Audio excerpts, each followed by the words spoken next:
అందరికీ నమస్కారం. రోజు తీసుకునే భోజనం శుభ్రంగా ఉండాలి. మీరు కూడా శుభ్రంగా వచ్చి తీసుకోవాలి. అంటే మీనింగ్ ఏంటంటే శుభ్రంగా అంటే కాళ్ళు చేతులు కడుక్కుంటాం, అదంతా ఒకటి. మనస్సు అనమాట, ప్రశాంతంగా ఉండడం. అది కేవలం తినడమే కాదు, ఒక పవిత్రమైన ప్రసాదంలా స్వీకరించాలి.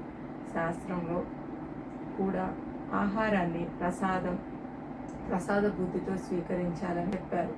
భోజనం అనేది శరీరానికి మాత్రమే కాదు, మనసు కూడా ప్రభావం చూపుతుంది అని భావిస్తారు. ఇల్లు ఇప్పటికే శుద్ధి చేసుకున్నాం, అష్టదిగ్బంధనం చేసుకున్నాం.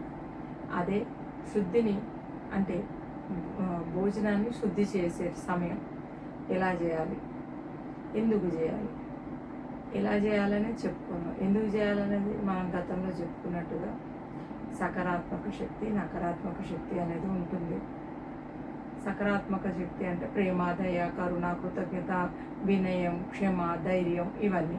నకారాత్మక శక్తి అంటే ద్వేషం, అసూయ, అహంకారం, లోభం, భయం, కృతజ్ఞత వంటి భావాలు. అంటే మనశ్శాంతిని పోగొట్టేది ఒక దిశలో అయితే, మనస్సుని నిర్మలంగా పవిత్రంగా ఉంచేది ఒక దిశ. అది మనం ఎన్నుకోవాలి.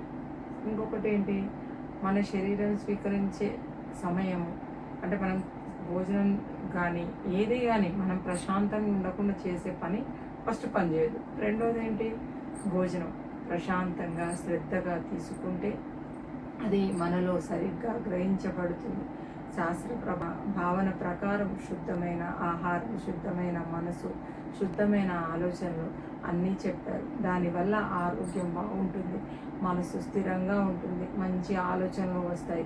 కానీ ఏమీ పట్టించుకోకుండా ఎలా పడితే అలా తింటూ ఉంటే మనకే కాదు ఇతరులకు కూడా ప్రభావం చూపుతుంది. ముఖ్యంగా ఏంటంటే ఆ తినే ఆహారం ఏదో అనుకుంటూ, ఏదో భావనను మనసులో పెట్టుకుంటూ, ఏ గొడవనో ఏదో తీసుకొచ్చి ఏదైనా తీస్తే అంటే ఇతరుల మీద కంప్లైంట్గా కానివ్వండి, లేకుంటే ఇతరుల మీద చెడుగా కానివ్వండి, లేకుంటే ఏదో అవుతుందనే భయంతో కానీ ఇట్లాంటివి తీసుకుంటే అది అక్కడ ఆగదు.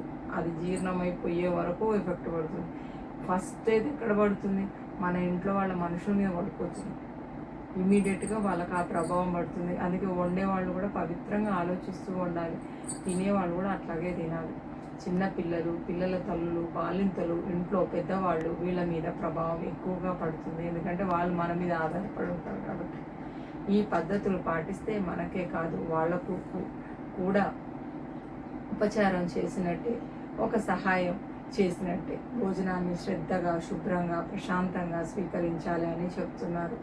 అదేవిధంగా పాటించండి. శ్రీమాత్రే నమః.